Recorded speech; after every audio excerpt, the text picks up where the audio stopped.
Hallo liebe Freunde, herzlich willkommen heute hier zu meinem neuen Film auf Wandern mit Herz, Pilgern via Francigena. Frank hatte mich angeschrieben, vielen Dank übrigens. Er findet meine Touren wunderschön, aber stellenweise doch ganz schön lang. Und er fragt, geht's denn nicht auch mal eine Nummer kürzer? Ja, selbstverständlich geht das. Deshalb möchte ich euch heute mitnehmen auf eine ganz kurze Wanderung oder besser gesagt einen größeren Spaziergang. Und dafür begeben wir uns an die 19-Hainer Talsperre. Und ich wünsche euch viel Spaß beim Anschauen.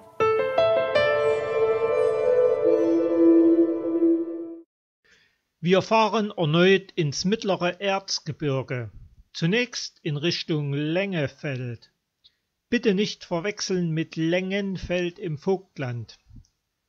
Von Wünschendorf kommend führt die Straße am Ortsausgang in einigen wenigen Kurven nach unten ins Tal. Angekommen in der Senke, passt bitte auf. Links liegt die Dammmühle. Ihr müsst aber rechts in eine kleine unscheinbare Forststraße einbiegen. Dieser folgt ihr ein kurzes Stück durchs Tal des Lautenbachs und erreicht den Wanderparkplatz kurz vor der Staumauer. Wer ganz umweltbewusst sein möchte, der kann auch gern mit der Flöa-Talbahn anreisen und vom Bahnhof Reifland-Wünschendorf losgehen.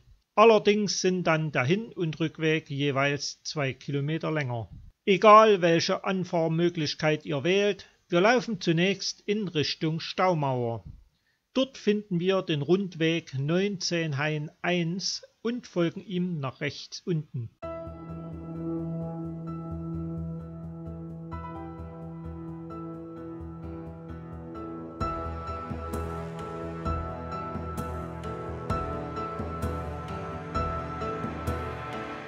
Wer genau hinschaut, der erkennt in der Krone der Staumauer auch die Jahreszahl des Baus.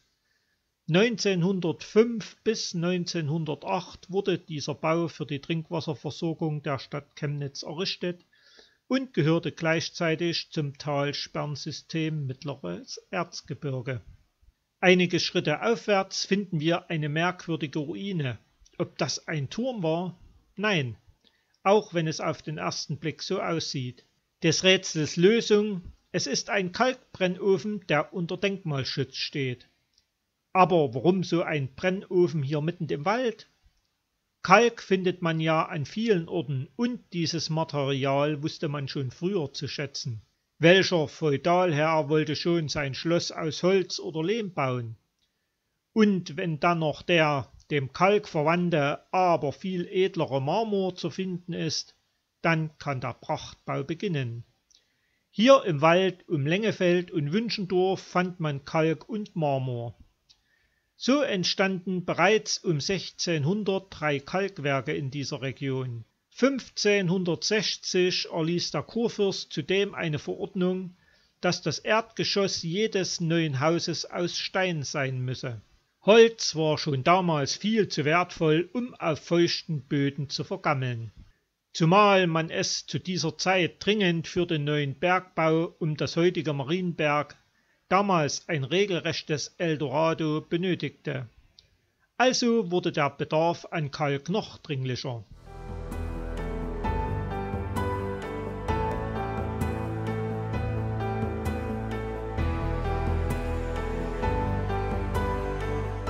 Haben wir uns satt gesehen an diesem alten Gemäuer, bummeln wir den gemütlichen Waldweg weiter entlang und kommen uns vor wie im Märchen. Denn bereits von Weitem entdecken wir den sogenannten Rapunzelturm.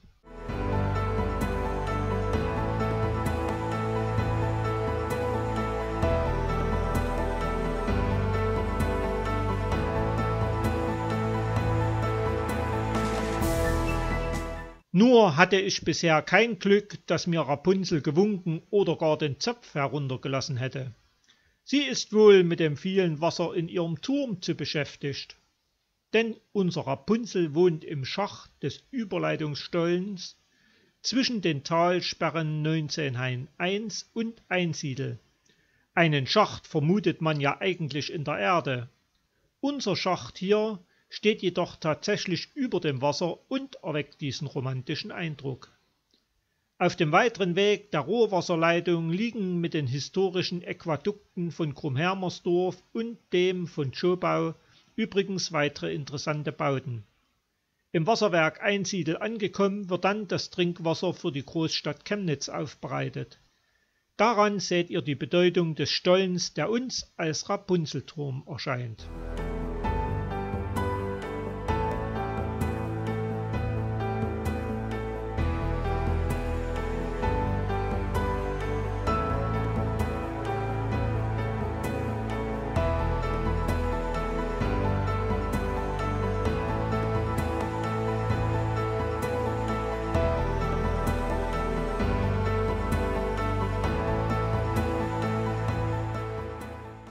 Mit dem ständigen und schönen Blick aufs Wasser erreichen wir das Ende der Talsperre. Hier finden wir erneut die Reste eines weiteren Kalkbrennofens und für den Interessenten noch einige höchst interessante Erklärungen sowie historische und spannende Fotos.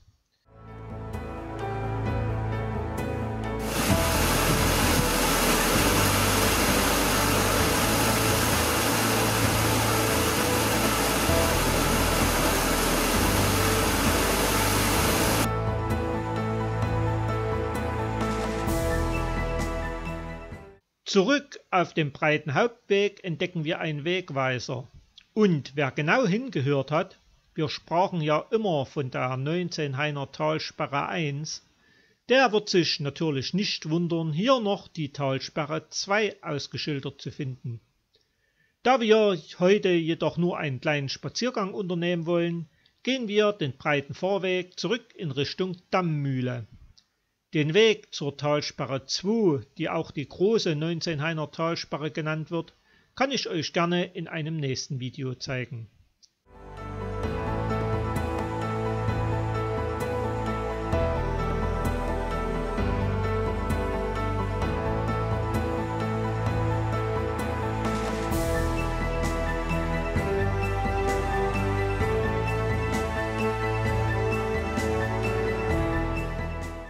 Kurz bevor wir die Staumauer erreichen, gibt es noch einige Ausstellungsstücke für die Freunde der Technik zu bestaunen.